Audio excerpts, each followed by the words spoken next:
देखिए, दो शब्द है, मतभेद और मनभेद। हमारा विचार के लिए भेद हो सकता है, मन से हमारा किसी के साथ भेद नहीं है। बाधाएं आती हैं आए, गृह प्रलय की घोर घटाएं, पांव के नीचे अंगारे, सिर पर बरसें यदि ज्वालाएं, निज हाथों में हंसते हंसते आग लगा कर चलना होगा, कदम मिलाकर चलना होगा, कदम मिलाकर चलना होगा। 303 तक का सफर तो अच्छा गया, अब 400 पार तक का सफर कैसा जाएगा? जी बिल्कुल, विश्वास है कि हमारे इतना अच्छा नेतृत्व प्रधानमंत्री नरेंद्र मोदी जी के मार्गदर्शन में चल रहा है, तो एक एक सीट के ऊपर इस समय जंग है। इलेक्टोरल बॉन्ड के बारे में तो सुना ही होगा। जी बिल्कुल। उसके ऊपर क्या कहना है? उसके ऊपर आप क्या तर्क देंगे? इतना बड़ा जो घोटाला, इतना बड़ा जो घपला किया है बीजेपी ने, उसके ऊपर आप क्या कहेंगे?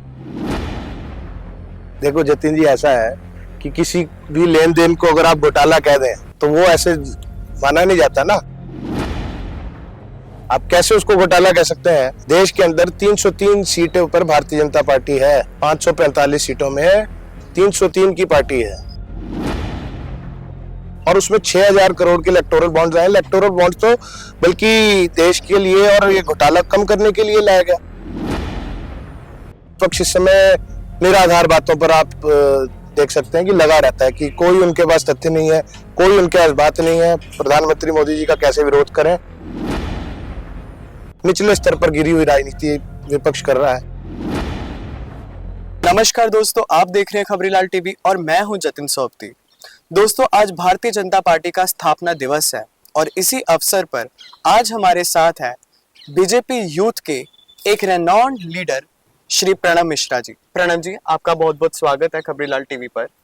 सर, सबसे पहले तो हमारे दर्शकों को अपना एक ब्रीफ इंट्रोडक्शन दीजिए ताकि वे जान सके कि आप है कौन।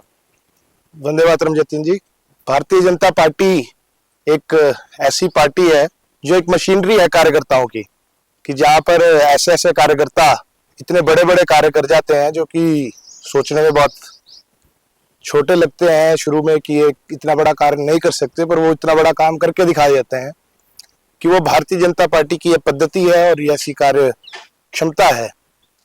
जैसा कि प्रधानमंत्री नरेंद्र मोदी जी एक साधारण से घर में जन्म लेते हैं और आज दुनिया के अंदर विश्व विख्यात नेता के नाते वो स्थापित हुए हैं देश के सबसे सर्वोच्च पद पर, उसी तरह एक मैं भी साधारण कार्यकर्ता भारतीय जनता पार्टी का, परिवार से पुराने ही संस्कारों के नाते संगठन की समझ ऐसा मिला कुछ, और अभी वर्तमान में भारतीय जनता पार्टी युवा मोर्चा में मीडिया सह प्रभारी के नाते दायित्व है, और इससे पहले अखिल भारतीय विद्यार्थी परिषद एबीवीपी जो कि विश्व का सबसे बड़ा छात्र संगठन है, उसमें भी प्रदेश सह मंत्री के नाते दायित्व करने का अवसर मिला।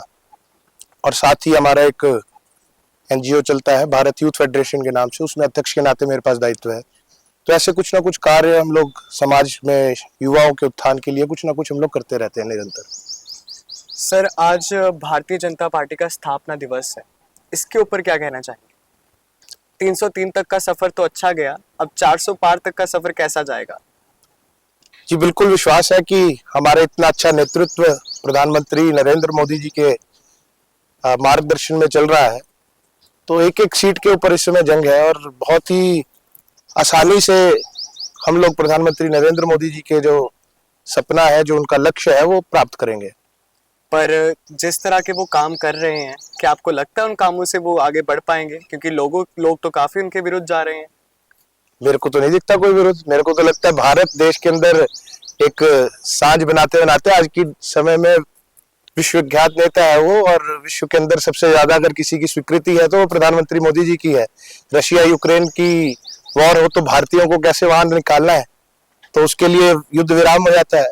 तो इतना बड़ा विश्व नेता कोई कैसे हो सकता है, और उनका विरोध तो असंभव है। विरोध होना एक लोकतंत्र का एक अंग है, पर चलता रहता है। पर जिस हिसाब से उनकी पॉपुलैरिटी आज की समय में देश भर में, विश्व भर में मिल रही है, वो एक अपने आप में अद्भुत है। आपने सांझ की बात की तो इसी से मेरे दिमाग में एक मुद्दा आ रहा है, सीएए का। जी, सिटीजन अमेंडमेंट एक्ट। जी, इसके ऊपर क्या कहेंगे? देखिए, सीए एक ऐसा विषय है जो कि बहुत ही बारीकी से समझने वाला विषय है, कि सीए एक ऐसा एक्ट है जो नागरिकता देता है, किसी की चिंता नहीं है। Citizenship amendment act. तो इसमें क्या है कि जो 3 देश अफगानिस्तान, पाकिस्तान और बांग्लादेश, जो ये 3 देश है, यहाँ पर जो माइनॉरिटी वहां पर है, उनको इस देश के अंदर रहने के लिए सिटीजनशिप देने का एक प्रावधान एक्ट के अंदर लाया और गया। जो इस देश में ऑलरेडी रह रहे हैं जी, उनमें उनका क्या, जो मुस्लिम भाई इस देश में ऑलरेडी रह रहे हैं, उनकी नागरिकता के ऊपर कोई खतरा नहीं है इसमें।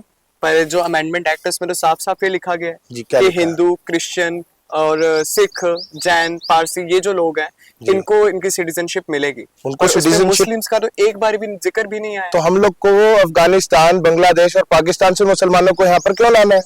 मुस्लिम भाइयों को यहाँ पर लाने की तब जरूरत पड़े, वहां पर प्रताड़ना हो उनके साथ तब लाना पड़े। हिंदुओं की जो पॉपुलेशन थी वहां पर, जो इस समय बांग्लादेश में, पाकिस्तान में, अफगानिस्तान में कैसे डायनामिकली एकदम से नीचे आई है, ये आप वहां पर के आंकड़े आप समझिए ना, कि वहां पर किस आधार पर वहां से उनको लोगों को निकाला जा रहा है। जब देश का बंटवारा हुआ तो उस समय के वर्तमान नेता ने अपील की थी वहां पर लोगों से कि जो भी इस समय हालात चल रहे हैं, कि हमारे जो पाकिस्तान से ट्रेनें आती थी वहां पर हिंदुओं भाइयों की, तो लाश आती थी उनकी। तो उस समय कहा गया तत्कालीन नेताओं द्वारा कि आज जहां पर भी आप जैसे भी हैं अभी वैसे ही रुक जाइए, पर बाद के अंदर आपको मौका मिलेगा यहाँ पर इस देश में आने के लिए, जो जहां रहना चाहेगा वहां रहेगा। तो इतना समय हो गया 1947 से अब जाके ये एक्ट आया है, वैसी बहुत देर है हम लोग। और भारतीय जनता पार्टी ने ये अपने मैनिफेस्टो में और ये अपने वादों में कहा था, तो उसको पूरा किया है भारतीय जनता पार्टी ने। ये तो बहुत अच्छा निर्णय मैं समझता हूँ कि भारतीय जनता पार्टी का होगा। तो यहाँ पर तो इस बात को तो आपने साबित कर दिया, पर जी। राम मंदिर के मुद्दे को कैसे साबित करोगे? वहां पे जो मस्जिद तोड़ी गई है उसकी जगह वहां पर जो राम मंदिर बना है, उसका क्या फायदा है? आपको नहीं लगता कि एक स्कूल बनता, हॉस्पिटल बनता, एम्प्लॉयमेंट जनरेट करने का कोई जरिया बनता, तो लोगों का उद्धार होता उससे? मंदिर बनाने से क्या हुआ? देखिए जतिन जी, बात अगर स्कूल्स, हॉस्पिटल्स की, कॉलेजेस की करें तो आईआईटीज डबल से ज्यादा हो गए हैं मोदी सरकार में, एम्स डबल से ज्यादा हो गए हैं, पीजीआई डबल से ज्यादा हो गए हैं। इतना निरंतर विकास कर रही है भारतीय जनता पार्टी, और क्या वही स्थान मिला है जहां पर प्रभु श्री राम का जन्म हुआ, वहीं पर ये सब काम करने हैं? परंतु जो मंदिर बना उसमें जो फंडिंग आई है, जो पैसा लगा, वो किसका लगा? फंडिंग हमारे सारे हिंदू भाइयों ने और समाज के लोगों ने दिया है, सरकार का 1 रुपया नहीं है, मैं गर्व के साथ कह सकता हूँ। आप कैसे ये बात कह सकते हो? हमारा श्री राम जन्मभूमि तीर्थ क्षेत्र ट्रस्ट की तरफ से, हमारे सभी कार्यकर्ता हिंदू भाई लोगों की तरफ से एक अभियान चला, देश भर में अभियान चला, और उसमें आप सोच के भी हैरान है, जितना हमने सोचा था उससे ज्यादा हमारे को फंडिंग मिली। और तो आप देश की दावे धार्मिक के आस्था है ना, दावे देश के की, साथ कह रहे हो कि बिल्कुल इसमें दावे के साथ गवर्नमेंट का इसमें, एक पैसा बिल्कुल नहीं लगा। बिल्कुल, ये हर जगह आप अवेलेबल है, आप कहीं पे भी चेक कर सकते हो। भगवान राम देश की आस्था है। देश की आस्था किसी धर्म की पर्टिकुलर हो सकती है, पर देश के हर नागरिक के लिए हमारे भगवान राम आराध्य है। कि भगवान राम का चरित्र पढ़ा जाता है, उसको पूजा जाता है। भगवान राम के चरित्र से हमको सीखना चाहिए। तो क्या आप ये मानते हैं कि बीजेपी एक हिंदूवादी पार्टी है? नहीं, कैसे हिंदूवादी पार्टी है? देश की पार्टी है, नेशनलिस्ट पार्टी है। तो उसमें मुस्लिमों को भी जगह है, जी दी बिल्कुल, गई है, बिल्कुल, उसमें बिल्कुल। सिखों की भी जगह है, जी सबकी बिल्कुल, जगह है बिल्कुल उसमें। जगह है, बिल्कुल जगह है। क्यों फिर जगह क्यों नहीं है? आज भी भारतीय जनता पार्टी को भारतीय जमुना पार्टी कहा जाता है? क्यों आज नहीं। भी उसका इतना विरोध किया जाता है? मुस्लिम लोग क्यों उसे इतना विरोधी पार्टी के रूप में देखते हैं? नहीं, आपने जुमला वाली बात जो बोली कि जुमला, भारतीय जनता पार्टी ने अपने मैनिफेस्टो में निकाल के देखी है। जो जो बातें कही वो साक्षात उसको निकाला है, ग्राउंड पर काम किया है। धारा 370 का विरोध हमने किया। श्यामा प्रसाद मुखर्जी जी की इस आंदोलन के नाते उनकी हत्या की गई, दुखद उनका बलिदान हुआ।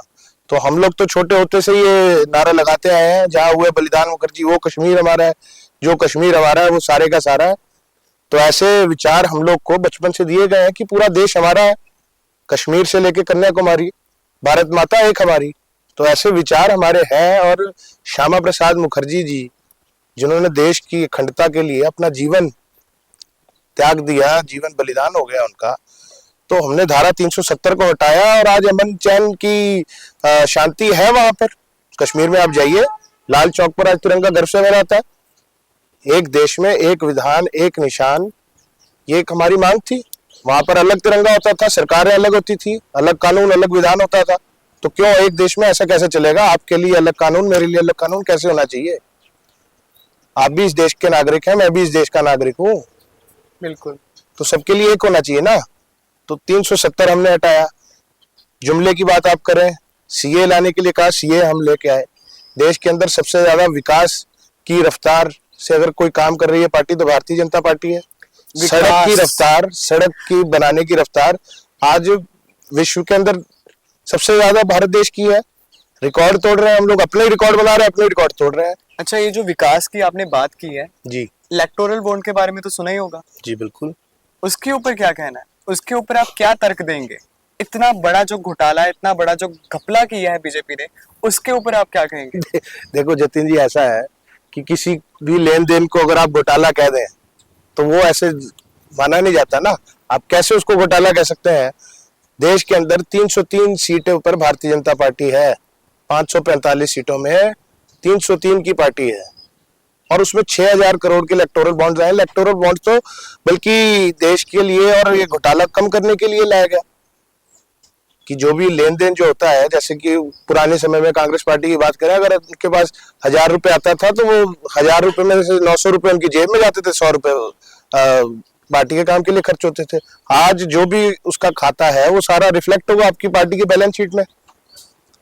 ये तो साफ सुथरा किया ना काम, आप उसको सही से पढ़े। ये तो देखिए क्या है कि विपक्ष इस समय निराधार बातों पर आप देख सकते हैं कि लगा रहता है कि कोई उनके पास तथ्य नहीं है, कोई उनके पास बात नहीं है। प्रधानमंत्री मोदी जी का कैसे विरोध करें, निचले स्तर पर गिरी हुई राजनीति विपक्ष कर रहा है, और इसी का नतीजा है कि वो 50 से भी नीचे की सीटों पर सिमट के रह गए हैं।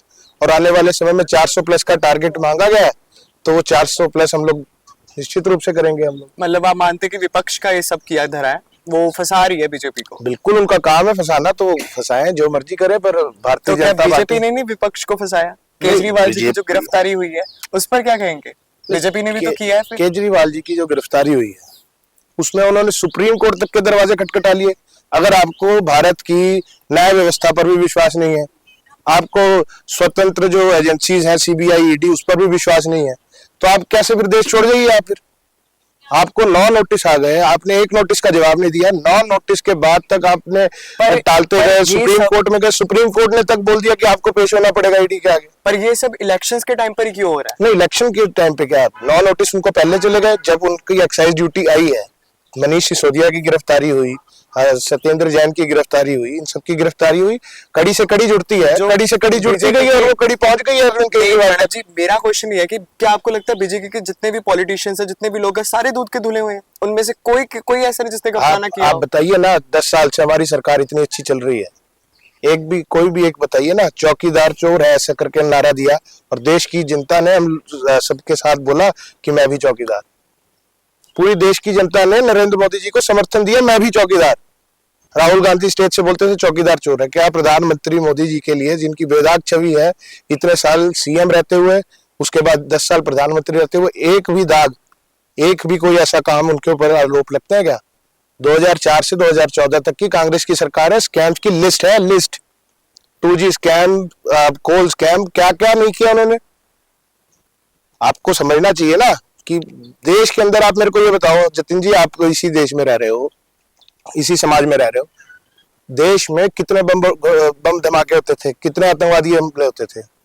आज के समय में कहीं आपको सुनने को मिलता है कि कोई बम धमाका हो रहा है, आतंकवादी हमला हो रहा है? क्या देश की रफ्तार के लिए मैं डर लगता था पहले निकलने में? 2014 से पहले समाज में निकलने में डर लगता था, भैया कहाँ पर आतंकवादी हमला हो जाए, क्या हो जाए। जो मुंबई अटैक हुए ताज होटल में, ओबराय होटल में, वहां पर क्या निर्दोष लोगों की हत्या हुई? क्यों हुई? साठगांठ थी। हाफिज सईद जिसने हमला कराया, उसको जाके कांग्रेस के नेता उनको हाफिज साहब कहते हैं। तो मतलब जो बीजेपी की कैंडिडेट कंगना रनौत ने बात की कि 2014 में असल आजादी मिली है, वो सही है? नहीं, आजादी की बात क्या है कि ये देश जो है ना, 1947 में हम लोग जैसे कहते हैं कि ये स्वाधीनता मिली। इस देश का इतिहास हजारों हजार साल पुराना है, देश की सभ्यता है, संस्कार है, वो हजारों हजार साल पुराना है। बिल्कुल।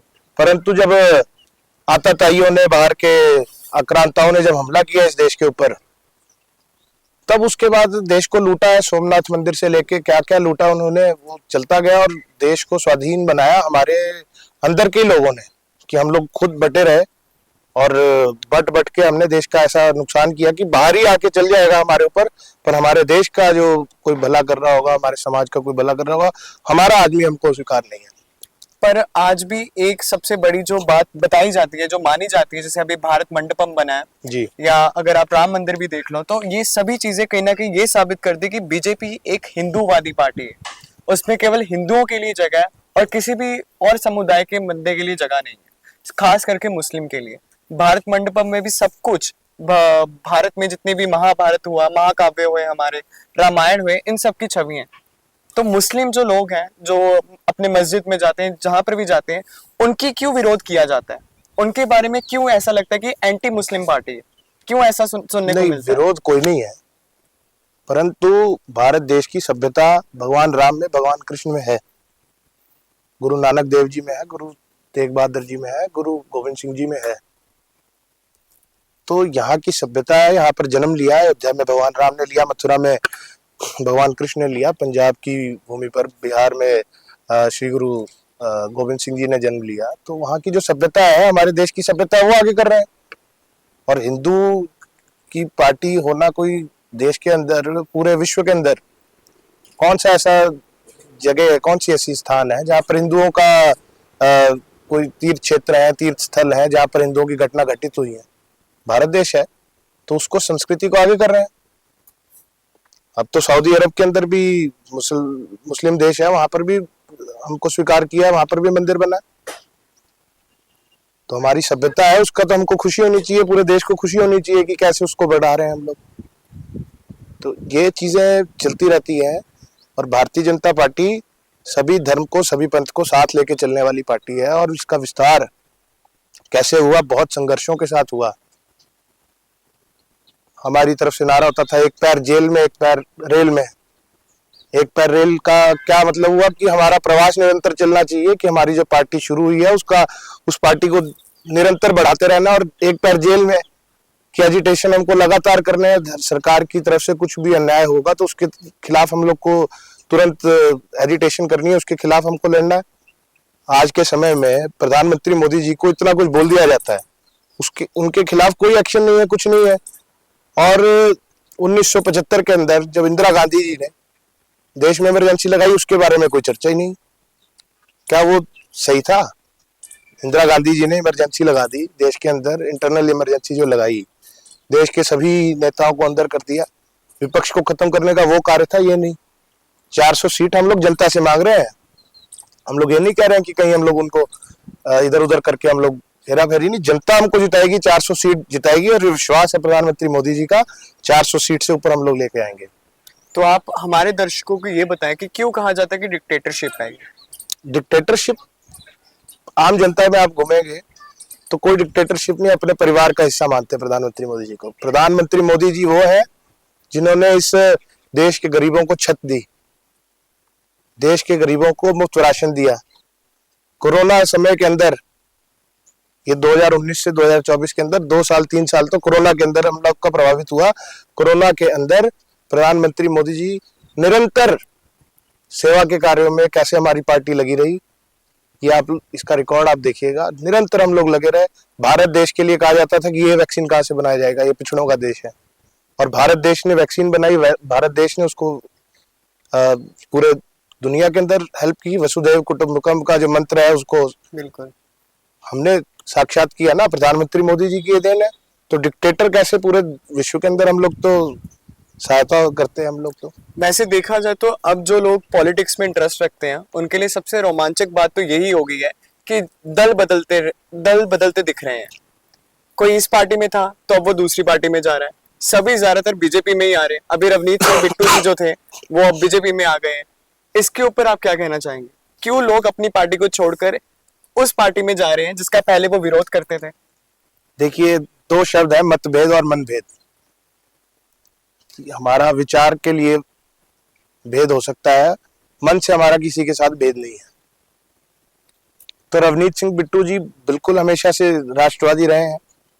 कोई भी विचार की लड़ाई थी तो वो आज हमारे विचारों को स्वीकार करके हमारे साथ जुड़े हैं वो रवनीत सिंह बिट्टू जी का। और हम लोगों ने, भारतीय जनता पार्टी ने स्वागत किया इतना जबरदस्त उनका। और वो निश्चित रूप से कहते हैं कि उनकी सीट हम लोग निकलेंगे, हम लोग जीतेंगे ये सीट। तो क्या लगता है कि पंजाब में क्या होगा अब आने वाले समय में? पंजाब में भी आने वाला समय भारतीय जनता पार्टी का है। निश्चित रूप से संघर्ष का समय है और संघर्ष करने के लिए भारतीय जनता पार्टी जब से स्थापना हुई है तब से लगातार करती हुई आई है पार्टी। चाहे वो आज तमिलनाडु के अंदर अन्नामलाई जी हो या पंजाब के अंदर की भारतीय जनता पार्टी है, हर समय हम लोग संघर्ष करने के लिए तैयार हैं और संघर्ष का परिणाम सब्र कर फल की चिंता मत कर, भगवान की जो ये गीता के श्लोक हैं वो हम लोग समझ के हम लोग अपना कर्म करते रहते हैं। जो फल आएगा समय पर आएगा, उसकी हमको चिंता नहीं है। तो प्रणब जी, आप हमारे दर्शकों को आखिरी में क्या कहना चाहेंगे भारतीय जनता पार्टी और अपने संगठन को लेकर? हमारे पूर्व प्रधानमंत्री अटल बिहारी वाजपेयी जी हमारे श्रद्धा के स्रोत हैं, तो उनकी वही पंक्तियां कि बाधाएं आती हैं आए, गिरे प्रलय की घोर घटाएं, पांव के नीचे अंगारे, सिर पर बरसें यदि ज्वालाएं, निज हाथों में हंसते हंसते आग लगाकर चलना होगा, कदम मिलाकर चलना होगा, कदम मिलाकर चलना होगा। तो सभी साथियों से, सभी कार्यकर्ताओं से यही है कि कदम मिलाकर चलें, सब एक साथ चलें और हमारे प्रधानमंत्री मोदी जी के नेतृत्व के अंदर हम लोग विश्व के अंदर भारत की ऐसी स्थापना करें, भारत को ऐसा विश्व गुरु का स्थान दिलाने में हम लोग काबिज हों। तो दोस्तों, ये थे भारतीय जनता पार्टी के मीडिया को इंचार्ज प्रणब मिश्रा जी। आप देख रहे हैं खबरीलाल टीवी और मैं हूं जतिन सोपती, कैमरामैन सनी के साथ।